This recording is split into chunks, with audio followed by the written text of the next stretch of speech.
What's up guys, and welcome back to One Life Cars. Join me today with a new vehicle for the channel. As you can see behind me, we have a Vauxhall combo van. 1.7 diesel this. It's a, I don't even know what year is it, it's a 54 plate. It's not my van this, but we're going to be doing a few videos on it over the next coming few weeks. And today I'm going to start you off with the first thing you should always do when you buy a new vehicle, and give it a good service. So this video is an oil change and oil filter change. I'm going to show you guys how to drain the old oil, take the old oil filter off and replace it all with new oil and a new filter. And we're also having another video on the air filter change, the fuel filter change and a mass sensor change coming up in the next day hopefully. So not much else to say on this. Let's crack on, show you guys how to change the oil and filter on this 2005 Vauxhall combo. I'm not sure what mark these are, but I'll let you know in the video. Anyway, let's crack on. Right guys, first thing you want to do before we do anything is get the van jacked up so you can get under it to drain the old oil out. And you want the van to be level if possible. So you could have put it on the street and sort of put it off on a curb if you've not got a couple of jacks. But what I'm going to do is I've put the front end on ramps, as you can see there. I'm going to jack the back end up as well and chock it with some axle stands to make the whole van up off the ground and level. That's just so all the oil drains out properly and you don't end up with a bit of old excess oil left in the core of the engine. Make sure you get it all out. So I'm going to get the car jacked up and level, make sure it's safe, make sure it's supported guys, so nothing's going to fall on you. And then we'll get under the front and have a look at undoing the sump bolt and draining the old oil first. So let's crack on. Right guys, so we're underneath the van now. I'm going to look right underneath this big sort of sump tray of the actual engine. If you go to the back of it, you'll see there's a big bolt on it, like so. I'm not sure what size they are. I'll let you know the size. I'll put sizes of the bolts if you just want to use a socket in the description. I'm just going to use an adjustable because it's easy to get to, and the adjustable's got plenty of leverage on it. So I'm going to break the seal of the nut, making sure that you've got the container ready underneath.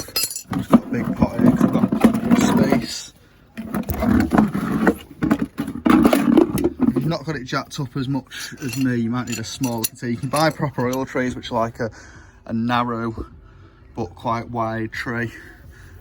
Just got to remember there's going to be a couple of litres coming out, to make sure it's something big enough so you're not panicking midway trying to find something to drain the oil into. They can be quite tight, these sump bolts sometimes, so just to give it a good, there we go, won't too bad that. And try not to lose your bolt as the oil starts to come out. So you can see how that's on an angle, so it's going to spray out like to the side a bit, so just bear that in mind when you're lining your bucket up, should I say.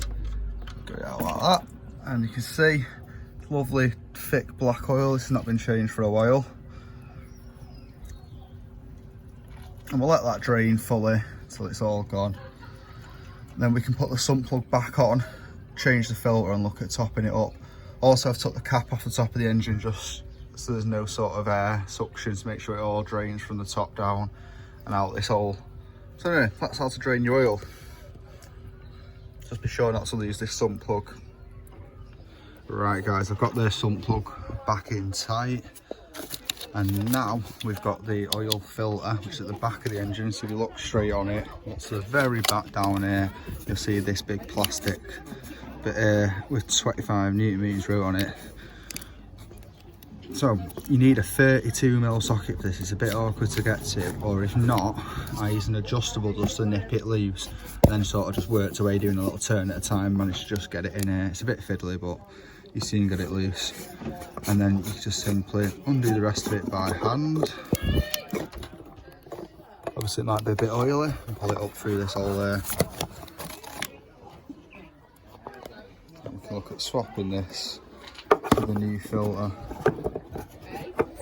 New filter in, set it in the housing.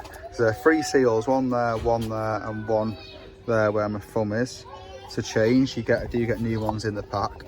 And it's just a case of sliding it back into the hole it came out of. Yeah, you check. Line it up neatly and then screw it back in.